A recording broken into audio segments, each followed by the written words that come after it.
And just like that, I've committed to never selling my Bitcoin. I know that this is going to be quite controversial, especially if you don't believe in Bitcoin or you think it's a Ponzi, but I'm going to share with you exactly why I'm never selling my Bitcoin and why you might want to consider doing the same. If you're interested in what my thoughts are, definitely keep watching. Hey guys, my name's Ravi and welcome back to Personal Finance with Ravi Sharma. If you're new here, smash that subscribe button because I talk about real estate, personal development, and all things financial freedom. Now, I am talking about crypto, which, to be honest, over the last couple of years has been very controversial. Some people made a lot of money, some people didn't sell enough and have lost a lot of money, and some are in a position where they just don't want to talk about it, don't want to touch it because maybe you saw Bitcoin at $5,000 or $20,000 and now it's sitting at $100,000 US, or in Australia, it's sitting closer to $160,000. Now I'm gonna make this a short and snappy video and I'm gonna tell you exactly what my thoughts are. I made a video earlier this year around what my investing plan actually is this year. And you can go and check it out, bookmark it, go back to that video after this. I've got a three-pillared approach. It involves real estate and crypto. When we look at cryptocurrency as an investment, for me personally, you have Bitcoin and then you have everything else.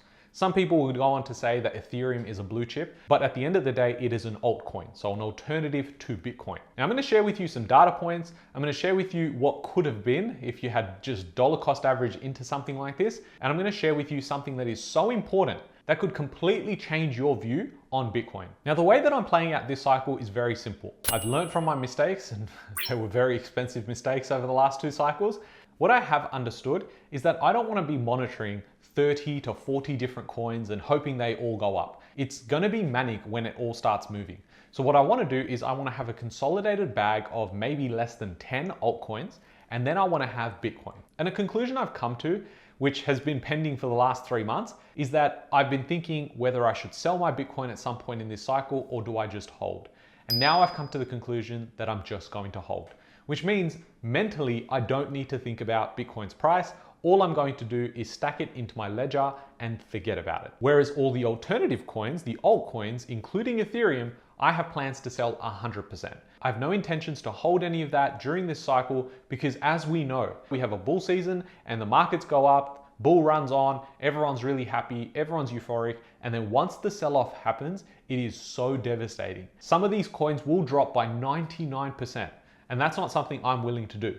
Now, does that mean Bitcoin's probably gonna fall too? Yeah, but by how much is the key. When you consider having bought so low and then having to sell so high, you're gonna be faced with a really big tax problem. And what happens with that tax problem is that you're really relying on saying, well, if Bitcoin doesn't go down by 30 or 40%, I'm actually gonna be at a loss. Let me explain that. If my profit on one Bitcoin is say $100,000, I've now got to pay somewhere between 40 and 30% depending on your tax bracket, and that's just money that's gone. Now, yes, I've realized those gains, but now I'm hoping that the market actually drops because I want to get back in. It's an asset that I want to hold long term, and I'll tell you why in a second. But if that doesn't happen, I've effectively had a tax event, plus I never get back into this market. And the link here with real estate is that I saw exactly this in 2020. I had a conversation that always stays on the top of my mind.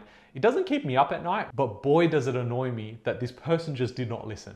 I remember this guy contacts me and says, look, I own a property. It was in Western Sydney. And he says, look, I'm actually thinking of selling. And I said, why is that? And he said, oh, well, look, you know, all the news outlets are saying that the market's going to drop by 30%.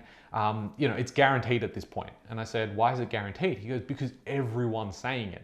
Now, this is a very big lesson here, is if everyone is saying it, chances are it's probably not going to happen, so you should do the opposite. That's a contrarian view. But his property at the time was worth about 600K, and he said, look, the 600K property I'm going to sell, and the idea is that when I sell it, I'm not going to do anything for about 6 months. And I said, why is that? He said, because in 6 months' time, I could go in and potentially buy back in the same market for 30% cheaper.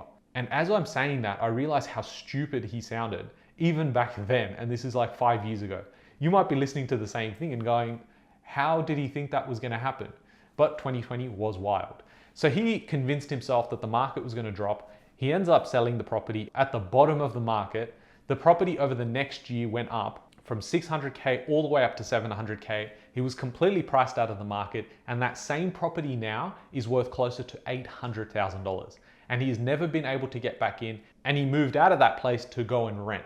And that makes it even worse. It wasn't even an investment, it was somewhere he lived, which meant now he's completely changed his lifestyle because the news outlets were saying the markets were going to drop. And the reason I say this is that if you believe in an asset like real estate or in something like Bitcoin, waiting for the 30, 40, 50% drop is most likely not going to occur. Now, it's more likely to occur in Bitcoin because it is so volatile. Now, with such changes that are coming, I'm not sure it's going to be guaranteed that it falls by as much. Do I still think it's going to fall once we hit the blow off top? Potentially. I think at the very least, we're going to see a 30% drop, but I'm probably seeing the worst case scenario of a 60% drop. Now, something I wanted to show you was just the difference between getting into something like Bitcoin and comparing that to, say, the S&P 500. Because you can't really compare Bitcoin to, say, real estate when it comes to purchasing, because when you're buying a house, you're most likely using leverage. Whereas when you get into the S&P 500, you're probably taking a DCA method, similar to what you would do in, say, something like Bitcoin. And what I wanted to show was the average growth in comparison to the two. And what we can see is the compound annual growth rate of Bitcoin is 104%, whereas the S&P 500 is about 15%, which is still really good. But what we want to do is we want to look at year by year and compare how it is so different. And so what we can see here, in the first few years of when Bitcoin actually kicked off, it was very volatile. So it was going from $1 to like $7, which is not an accurate representation of how much it grows. Say, consider it over the last 5 years. And what we can see is over the last 5 years, in 2023, you've got Bitcoin growing at 156% compared to 26% for the S&P 500. Then in 2022, you had a bear market, which meant the markets went down. And this is what I mean is the volatility. It went down by 64%. Compared to the S&P 500, which only went down by 18%. But every year that the market actually runs and there's a lot of positivity in the market, you'll see Bitcoin outperform every single market, not just the S&P 500. If you have the stomach to weather the storm, you're going to be rewarded with what comes after that. The short-term moves is what shakes a lot of people out. The other thing that you'll notice is over the last 6 to 7 year period, the drawdowns that we experience every cycle diminishes. And what we've seen is in 2018, it went down by 73%, whereas in 2022, it went down by 64%.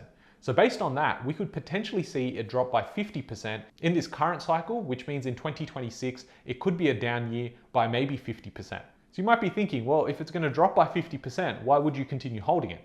Well, it's because you never know. And the other thing you don't know is wherever the top is, because you might sell at, say, 120,000, but if it goes up to 200,000 and it dropped by 50%, then technically it's only going to be at 100K and you sold at 120. So the difference there wouldn't actually make sense for you. So because you don't know where the top is and you don't know what the drawdown is, you're basically gambling at this point. Now, something that could help you understand and put things into perspective is something like dollar cost averaging. And if you went and dollar cost average, say $100 a week, and you did it for the last 3 years, starting 3 years ago, you would have invested about $15,700. And the value of your Bitcoin now would be worth $31,000. And this just takes into account that you going in and not really worrying about the extra $100 could put you in a stronger position now because the asset does grow so quickly. Now, if we did go out to, say, 6 years and you started 6 years ago, you investing $100 per week, $31,000 would have been invested and it would now be worth $127,000. Let's say you started 6 months ago. Well, because the market's basically gone sideways for the last 6 months, your $2,700 is still worth $2,700. So although $100 might be too much for you or too little for you, you can see how much of a difference it makes when you're in an asset that grows so fast. Now, for the reward, you've got to weather the storm. The volatility will kill you and will shake you out. Something I like to do is auto invest. And for me, a dollar cost averaging method only works because you're not thinking about it. So something Swyftx has, which is actually my preferred exchange that I'm using currently, is you can go ahead and auto invest. The auto invest feature allows you to schedule automatic recurring orders through the Swyftx app. And it's actually very simple. So what you do here is you go, okay, what do I want to buy? And maybe I just want to focus on Bitcoin. I say, what's my frequency and how much? And then I'm just reviewing my order. You can create bundles. So you might go, okay, well, I want a little bit of everything. You can go in with as little as $1, and then you've got flexible scheduling. So you might go, well, I don't want to do it every single day. It might be every week because that's when I get paid. Now, if you do use my code, which will appear on the screen right now, you'll get some free Bitcoin. And again, we don't know how much it's going to be worth, but I remember actually getting a free referral Bitcoin from somewhere I signed up. It was in an exchange that I never used. And I went back to it only a couple of weeks ago. and I saw it and it was like 20 bucks had now turned into like 60 bucks. And I thought, imagine if I had actually bought more. Didn't make me feel so good, but if you use the link in the description box below, you just never know. It might go to zero, or it might potentially fund your next holiday in a few years. Now, something to keep in mind, and this is why I made that decision to never sell Bitcoin, is because the US might make Bitcoin a strategic reserve currency. And what that means in simple terms is the strategic reserve is a stock of a critical resource which can be released at times of crisis or supply disruptions. The best known example in the US Strategic Petroleum Reserve, the world's largest supply of emergency crude oil, which was created by an act of the Congress in 1975. We might find ourselves in a situation where these third world countries, which have a currency that just keeps inflating at an unbelievable pace, might back their currency with Bitcoin as well. People much smarter than me are thinking Bitcoin might replace gold and be referred to as digital gold, backing currencies in the future. And that would be massive. That would mean that you've not just got institutions, but you've got governments buying this up and stockpiling it. If they do that, then you will only see the market go higher and it will become more bullish. For me personally, I don't allocate a huge amount of my net worth in Bitcoin or in cryptocurrency, but it's something I don't want to miss out on. So if it all goes to zero, I'm comfortable with that. But I also know that if this actually does play out the way that some people are suggesting, and it's becoming more likely every day, I want to have as much as I can, because this could potentially mean a complete shift and wealth transfer at levels that we've never seen before. I'm super excited about what's going to happen in this space. I'll keep you guys updated with regular crypto videos as well. So if you're interested in crypto, you're interested in real estate and just building wealth, then definitely subscribe to this channel, and I'll catch you guys in the next one. Thanks guys.